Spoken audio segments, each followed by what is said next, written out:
Today we're going to be talking about the top 10 secret messages you didn't know about Squid Game. One of the pivotal K-dramas to enter Netflix, Squid Game has taken the streaming platform by storm. The Korean section of Netflix has been flooded with many substantial shows, but this one stands above them all for its storyline and depiction. This survival drama is all the rage now. So stick around until number 1, as you're not going to want to miss out on this exclusive coverage of the hidden messages on the show. But here's a fair warning to you if you haven't watched the show yet. There are numerous spoilers in this coverage. Before we go any further, smash that like button and subscribe to our channel for more content. Let's get into the video. Number 10. Games on the Wall. To start off, each game on the show, Squid Game, that the 456 people participated in, is a traditional children's game played in South Korea, with different variations of them found all over the world. These are the red light, green light, honeycomb game, tug of war, marbles game, the glass stepping stone, and lastly, the main Squid Game. So, if you look closely at the clips in the first episode, every game is drawn out into a simplified illustration on the walls of the common bedroom where all the competitors are bunked together. This allows the participants to get a glimpse of their upcoming missions, but there is a chance they might have missed these illustrations as they are only clearly visible when the beds of the dead participants are removed. Number 9. Il-nam, the puppeteer. Rich people and their indulgences, am I right? Probably the biggest publicly hidden secret in the show is that Il-nam is the creator and controller of the whole tournament. So the name Il-nam loosely means first man. In Korean, Il can mean one, and Nam translates to man, or male. And one of the earliest clues that we get to this is when Hwang Jun-ho breaks into the records room and finds the database of the decade-long tournament, all stacked up in files. But when he gets to the current one and finds that number 1 is missing, and he also sees that coincidentally number 1 is none less than Il-nam. Ironic that he should be the first participant in the tournament, right? There are also many clues that it was Il-nam all along, one of which is quite evident. While all the players are either youngsters or middle-aged, only Il-nam is elderly. Another coincidence? Oh, we don't think so. The rest we will see as we go along in this video, so stay tuned. Number 8. Gi-hun, the final player. So now we know that Il-nam is the creator of the Squid Game and the number 001. It is interesting to know who the last one is though. As we have it, it is none other than Gi-hun, who is number 456, or the last participant in the competition. By now, fans and the audience who have completed the series know that Gi-hun wins the tournament. So now the question is, was Gi-hun selected on purpose to be number 456? Another coincidence? We don't think so. Again, theories abound that Il-nam saw a bit of himself in Gi-hun. And all these are evident from the first episode of the show, where the two meet for the first time right up until the end when Gi-hun confronts Il-nam about the truth of Squid Game. Number 7. Il-nam and his guilt. After the carnage of the first game, red light, green light, the players gather together to vote for the continuation of the tournament. As it happens, it is Il-nam who will cast the final deciding vote when the scores are tied 50-50. Being the creator, anyone would think that Il-nam votes for the continuation of the tournament, but as it happens, he does the exact opposite. The most probable reason for this is that he might be overcome with extreme guilt of the deaths in the first game. But another explanation is that even though he got the players into the game the first time around, he might want the participants to make the choice themselves of being a part of the tournament. Number 6. Games are fixed. Now that we've given away many spoilers, this next one is something that we've already talked about. We had told you earlier that Il-nam is the creator and controller of these games. The question is, how did he do it?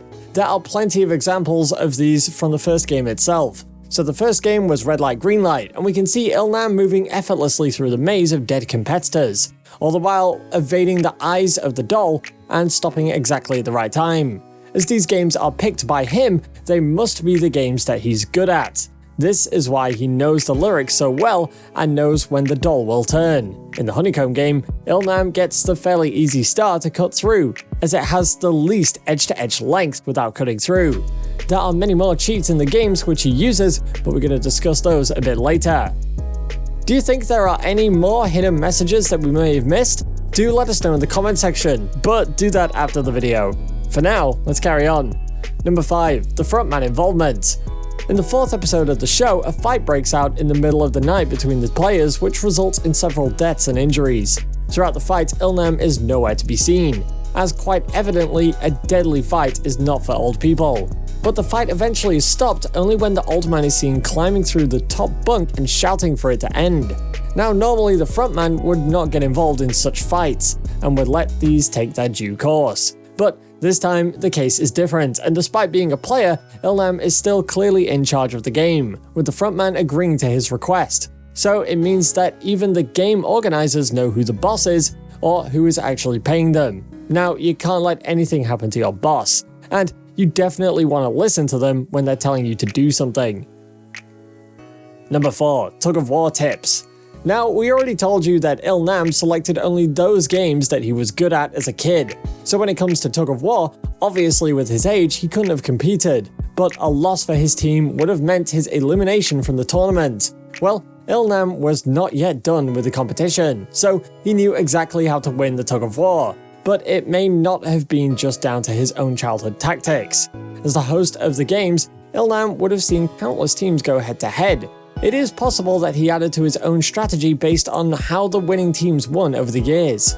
Eventually, his team does win with the tactics and tips that he gives, and the old man lives to fight another day. Number 3. The Marbles Game Dilemma. Before playing marbles, the players are asked to get into pairs. With an odd number of players, one would surely be left alone. Naturally, the one left out would be eliminated. But we later found out that the one who is left behind returns to the bunks without even having to play the game.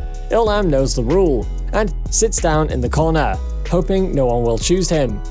Gi-hun eventually does choose him, and the two end up playing each other. And for the majority of episode 6, viewers think that the old man is simply confusing and rambling to Gi-hun about his life. When he eventually finds his old home in the fake neighborhood, we think he's just imagining or seeing things. But now that we realize that Ilnam is the creator of the games, it becomes clear that it wasn't actually him imagining anything. The game's location is something that he created himself and is a direct reference to his old home and childhood.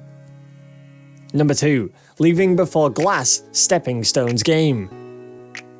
The 5th game, Glass Stepping Stones Game, is actually quite tricky and doesn't follow the conventional rules or consistency.